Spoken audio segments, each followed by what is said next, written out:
नारायण साकार हरि के धाम पर लगे नलों का गहरा रहस्य, एक दिव्य लीला की सच्ची घटना।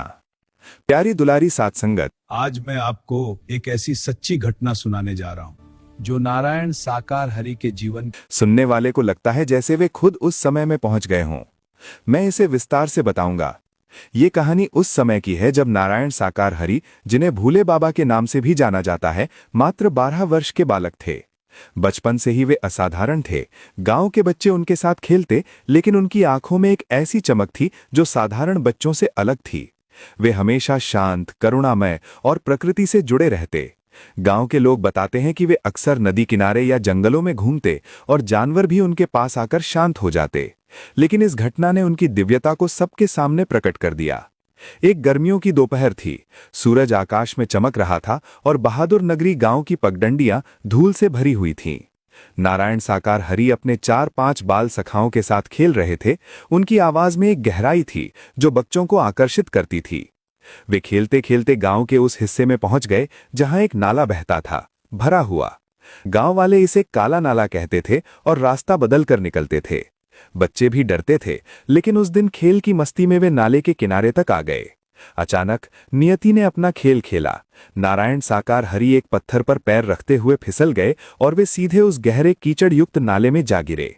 उनका छोटा सा शरीर पूरी तरह से कीचड़ में डूब गया। उनके सफेद वस्त्र, जो हमेशा साफ सुथरे रहते थे, अब काले कीचड़ से लिपट चुके थे। सखा घबरा गए और तभी वो चमत्कार हुआ जो इतिहास बदलने वाला था। जैसे ही नारायण साकार हरि का दिव्य शरीर उस नाले की सतह से छुआ, प्रकृति ने अपना रूप बदल लिया। पहले तो एक हल्की कंपन हुई, जैसे धरती के भीतर से कोई ऊर्जा जाग रही हो। फिर एक जोरदार गड़गड़ाहट, जैसे कोई प्राचीन स्रोत फूट रहा हो। सखाओं की आंखों के सामने उस गंदे नाले के बीचों बीच से शुद्ध शीतल जल की एक प्रचंड धारा फूट पड़ी। पानी इतनी तेजी से निकला कि कीचड़ को बहा कर ले गया। देखते ही देखते वो काला और मैला पानी दूध जैसे सफेद और पारदर्शी जल में बदल गया। जल इतना निर्मल था कि उसमें आसपास के पेड़ों की परछाई साफ दिखाई दे रही थी। उस धारा ने नारायण साकार हरि के अंगों पर लगी कीचड़ की हर बूंद को ऐसे साफ कर दिया जैसे वहां कभी गंदगी थी ही नहीं। उनके वस्त्र फिर से चमकने लगे और उनका चेहरा शांत और मुस्कुराता हुआ था। सखा स्तब्ध रह गए। नारायण साकार हरि धीरे से उठे और बोले, ये गंगा मां का आशीर्वाद है सखा।